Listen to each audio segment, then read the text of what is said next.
pourquoi ce calendrier? C'est une façon de se raccrocher à l'actualité.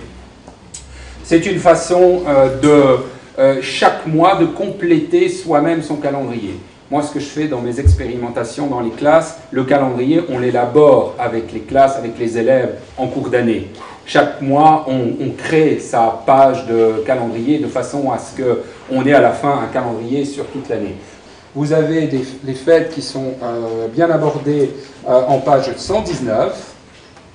Naturellement, vous avez de l'expérience, vous avez déjà utilisé des méthodes, vous utilisez une méthode et vous savez très bien qu'on travaille beaucoup souvent sur les mêmes fêtes. Nous avons voulu au moins choisir 2 fêtes qui sont peu ou pas travaillées dans les manuels scolaires. On n'a pas pu s'empêcher de faire Merry Christmas, surtout parce qu'on voulait voir vraiment les différences de la fête de Noël dans les pays anglo-saxons et dans les pays en France, par exemple. Mais sinon, on vous propose donc de travailler sur Guy Fawkes et St. David's Day, Celebrations in Wales, avec notre galloise qui fait partie de l'équipe. On lui a un petit peu aussi rendu hommage, mais c'est surtout parce que c'est quelque chose qui n'est pas beaucoup travaillé, voire, je crois, pas du tout travaillé dans les manuels scolaires qui existent sur le marché.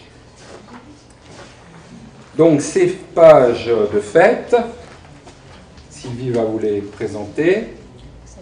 Voilà, Guy Fawkes and Bonfire Night. Ce sont des documents qui sont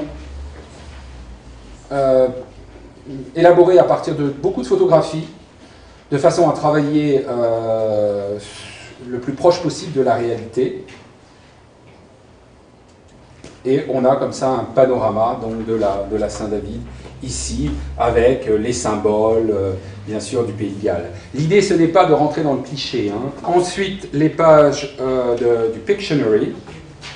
Toutes les pages du Pictionary sont, elles aussi, interactives, puisqu'on peut écouter les sons. One. Head. Donc, je peux appuyer dessus, ça marche. 4. Ear. 6.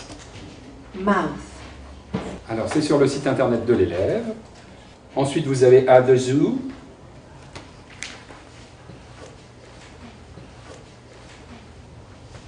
Bon, la maison, les pièces de la maison et tout ce qu'on peut trouver dans la maison. Donc, pour terminer ma présentation, je vous indique qu'il y a également une double page consacrée à la grammaire de l'oral, en page 144-145. Pourquoi? Parce qu'on parle beaucoup de la grammaire de l'écrit, et pourtant on est dans la communication. L'objectif, c'est quand même de parler une langue étrangère, de s'exprimer dans cette langue étrangère. Donc on a tenu à bien travailler sur la mélodie de la langue anglaise, l'intonation, l'accentuation, le rythme de la langue anglaise dans cette double page. Et bien sûr, on entraîne les élèves au sein des unités, mais ici, c'est une façon donc de se référer à cette partie grammaire de l'oral. Vous avez ensuite, en fin de manuel, donc la grammaire de l'écrit, dont nous avons déjà parlé, puis un lexique anglais-français qui, sur le site internet ou sur